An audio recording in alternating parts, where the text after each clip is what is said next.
In July 2008 in Duluth, Georgia, 40-year-old elementary school teacher Janai Coleman was sitting in her car, waiting to pick up her daughter after she finished work at a restaurant. Her gold Dodge was parked near a transit station. There was nothing unusual about the night, except for one thing.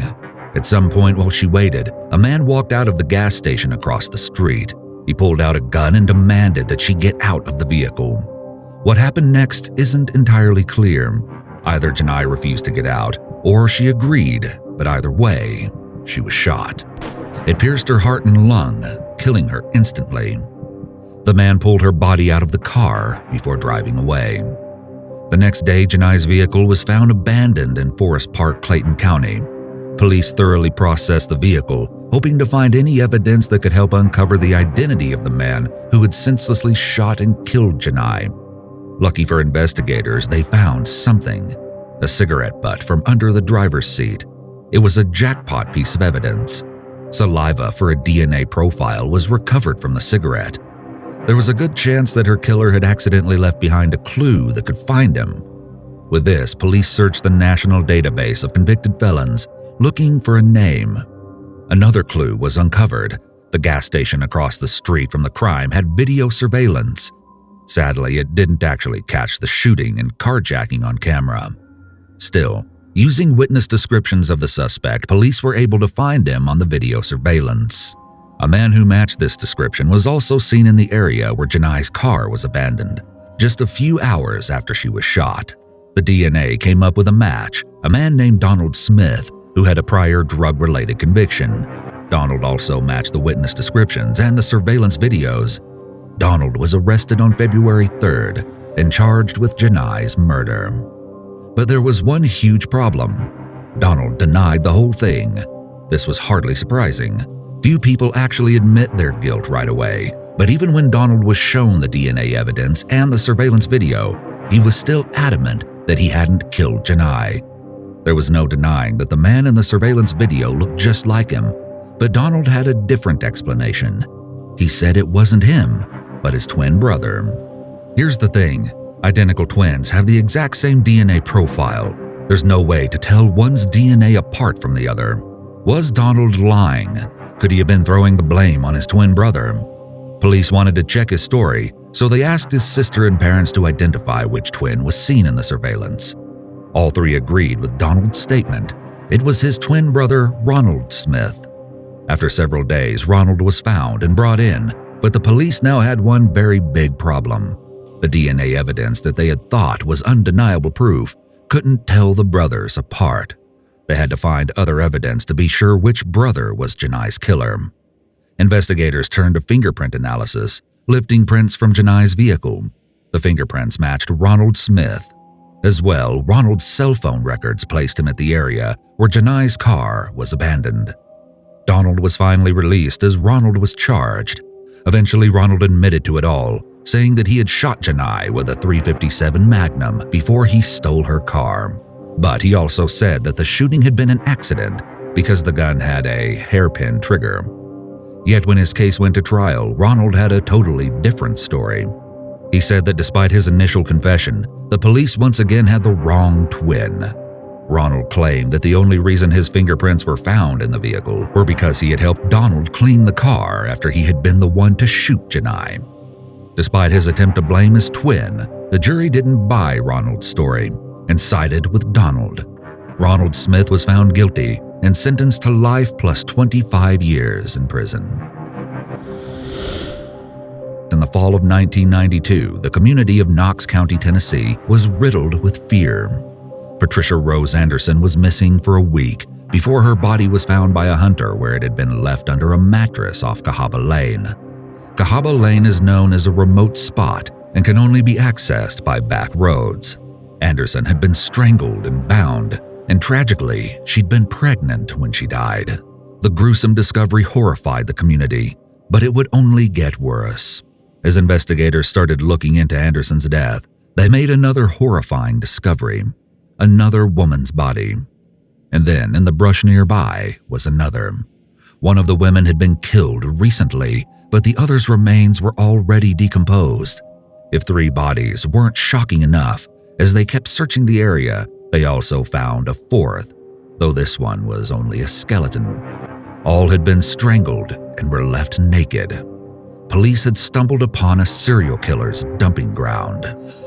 Eventually, the three other bodies were identified as Patricia Johnson, Darlene Smith, and Susan Stone. Anderson had been a sex worker at the time of her death. Because of this, and the location where her body was found, investigators assumed that her killer must have been a local, because no one else would really know how to get to Cahaba Lane. One detective already had an idea of who could be involved in Anderson's death, and possibly even the other three. The Knoxville detective Tom Presley remembered an incident where a woman who was a sex worker came to police after a man had been far too rough with her and robbed her. The woman ended up taking Presley to the exact area where the incident happened, Cahaba Lane. As Presley and the woman arrived, they realized they weren't alone. A man and a woman were already there, and the woman was naked.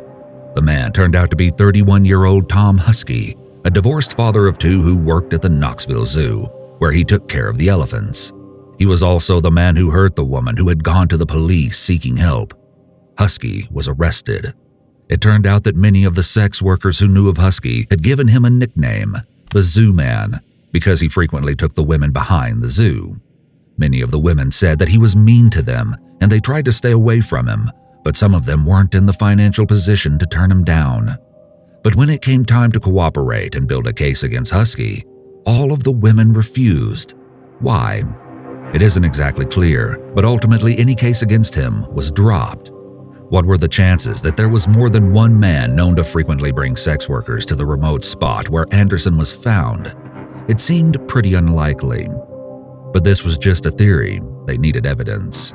With a search warrant that would later turn out to be flawed because it had been signed by a city judicial commissioner and not a judge, the police went to the mobile home where Husky lived with his parents. They confronted him and searched his room where they found what they were looking for. Investigators uncovered rope that they believed was similar to what was used to bind the killed women, and even jewelry that matched some that belonged to the women. It seemed like the case was solid, but that's when everything took a turn for the strange. The first interview with Husky was perfectly normal, but it wouldn't last. In another interview, the officer had to leave halfway through, and when they returned, Husky had changed. His voice and body language suddenly changed from mild-mannered to angry. He said he wasn't Tom Husky at all, but a man named Kyle. Confused, so were the investigators. The man calling himself Kyle told them, quote, "Give me a cigarette and I'll tell you everything you want to know. I hate Tommy." Kyle was Husky's alternate personality. He confessed to investigators that he assaulted, tortured, and even killed women in order to hurt Husky. Investigators thought Husky was putting on an elaborate act. He used his right hand, where Kyle used his left. Husky's facial expressions and body mannerisms would totally shift. But apparently Kyle wasn't alone. Soon Husky showed his other personalities, including an Englishman named Philip Dax, complete with an accent, and another named Timothy. Husky's multiple personalities threw a wrench in the case.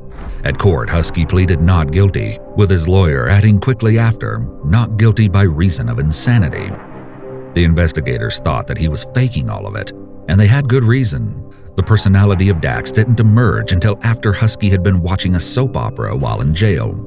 He seemed to be based on a character from Days of Our Lives. While the trial was waiting for a court date, Husky was also charged for a series of assaults, both physical and otherwise. He was convicted in 1996, but interestingly, his multiple personalities were never brought up during these trials.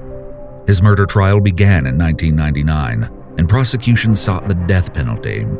Mental health experts squared off about whether or not Husky was honestly suffering from mental illness or making it up to avoid a murder charge. Those who believed he was honestly suffering from multiple personalities, or rather dissociative identity disorder, testified that Husky's condition had manifested because of childhood trauma, including assault. His ex-wife claimed that she had seen Husky's other personalities. As well, his defense argued he had a low IQ and wasn't capable of faking. They argued that Husky hadn't confessed at all, but instead it was Kyle, which technically wasn't proof. However, in contrast, Other specialists testified that genuine dissociative identity disorder was extremely rare.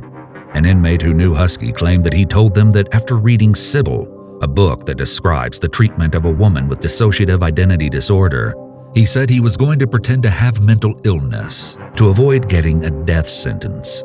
And in contrast to Husky's wife, his mother said that she never saw his other personalities. The whole case was convoluted, and it wasn't clear which side had more evidence. The jury struggled to come to a verdict. For 5 days they deliberated, but they didn't seem to be getting anywhere. 4 believed Husky was not guilty by reason of insanity, 5 thought he was sane and guilty, and 3 couldn't decide either way. The judge had no other choice but to declare a mistrial. Now the logical thing would be to have another trial, one which would result in a verdict one way or the other. But there were 2 problems. In 2002, it was determined that during his alleged confession, Husky had asked for a lawyer, which he wasn't given. The confession was ruled as coerced and therefore inadmissible. Then it was revealed that the warrant used to find the jewelry was flawed, which made this evidence also inadmissible. By 2005, the murder charges against Husky were dropped. Husky was already in prison, serving a sentence for the assaults and kidnapping charges, which amounts to about 64 years behind bars, meaning he won't be freed until 2056, unless, of course, he gets parole. In 1977, a grave in a family cemetery on Del Rio Pike in Franklin, Tennessee, was disturbed, or, to be more accurate, it had been vandalized.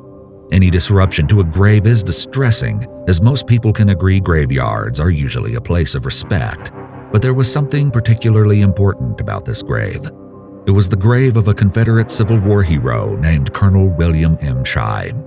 If you haven't heard of Colonel Shai, his story is a remarkable one. He grew up in Williamson County, Tennessee, and had joined the 20th Tennessee in 1861, where he quickly rose through the ranks. At its creation, the 20th Tennessee Regiment was made up of 880 men, including Shai, and ended up fighting in some of the more memorable battles of the Civil War. The 20th Tennessee Regiment was fighting at the Battle of Nashville. On December 16th, Shai, alongside many of the men in his regiment, were killed. Shai was shot in the head at close range with a .58 caliber ball. Shai's grave was undisturbed for a century.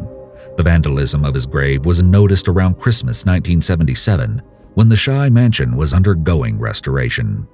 Now, when I say that the grave had been vandalized, I'm sure you're imagining that it was smashed or spray painted and graffitied, but that isn't quite accurate. The police had to be called to the scene.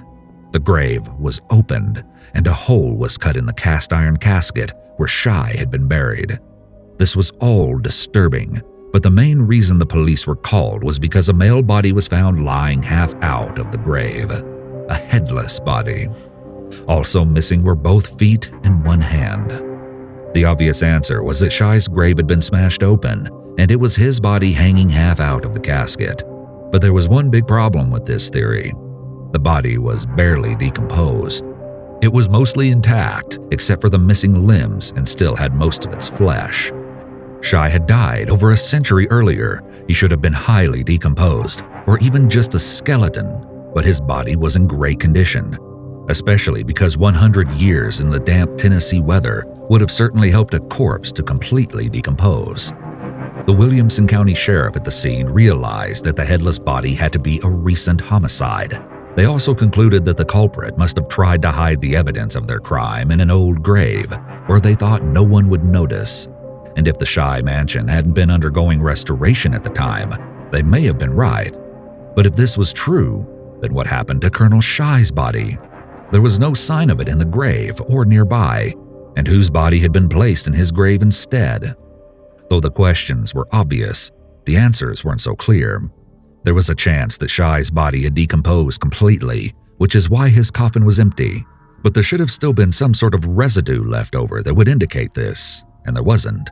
The first thing investigators did was check to see if there were any missing persons report that matched the headless body, but none did. Of course, a positive identification was made all the more difficult because the corpse had no head, which led some people to believe that the victim had been decapitated in order to make it impossible to identify the body. After struggling to get anywhere with the identification themselves, the sheriff's department reached out for help from Dr. William M. Bass, a forensic anthropologist from the University of Tennessee. Bass is famously known for his body farm, an experiment where bodies were buried underground to study the stages of human decomposition. As Bass began his examination, he first stated that the body found in Shy's grave had been dead for about 6 to 12 months. Some of the flesh was pink, and the intestines were still identifiable, but even upon close examination, there was no sign of what killed the man. Bass determined that the body belonged to a victim in his mid to late 20s and was probably about 5'9" to 6 feet tall. All of this information would hopefully help narrow down who the body belonged to. But there was more. Bass noticed that the clothing worn by the deceased was an older style without any labels. The pants also laced up on the sides. He tested the coat and determined that it wasn't made of any synthetic fibers. The corpse's clothing was old, like 100 years old. Had the body been dressed up in older clothing to help disguise it? Bass wanted to find more evidence, and he was lowered into the grave with someone holding onto his heels. The head was found deeper inside the coffin, along with the pieces of a tuxedo shirt, vest, coat, pants, and a white glove still on the right hand.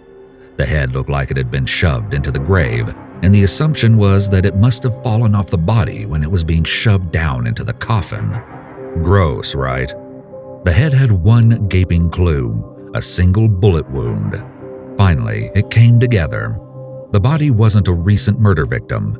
It was Colonel William Shy, perfectly preserved 112 years after his death. So how had Shy's 100-year-old body been so well preserved that his corpse only looked like it had been dead for less than a year?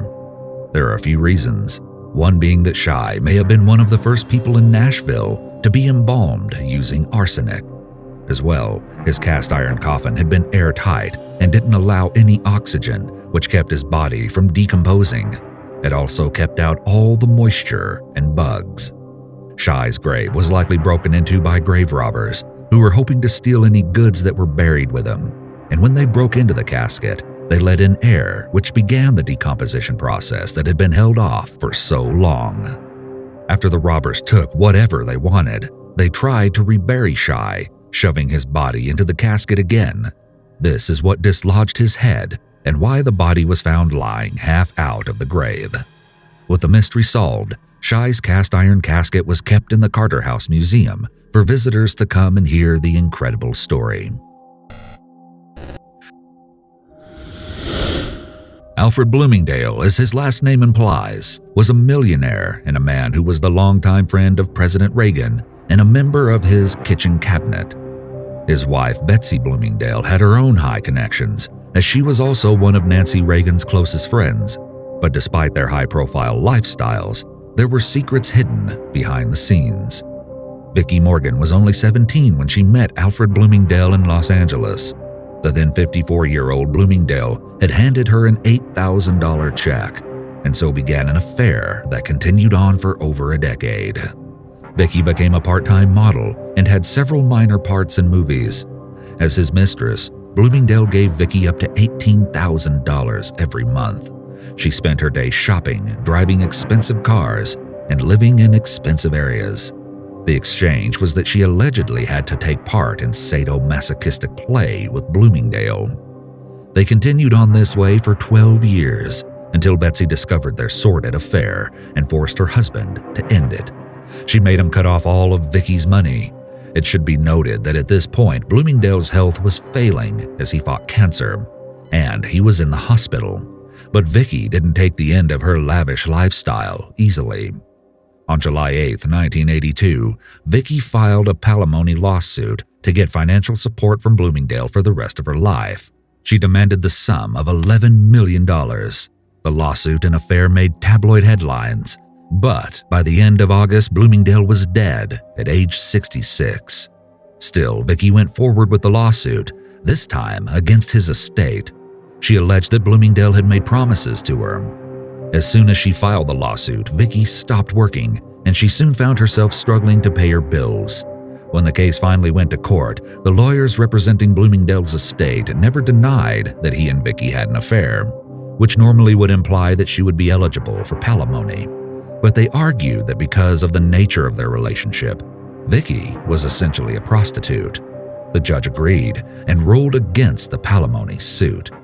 In 1983, 30-year-old Vicky was found dead in her condo. She was found sprawled across a bed after she had been horrifically bludgeoned to death with her son's baseball bat.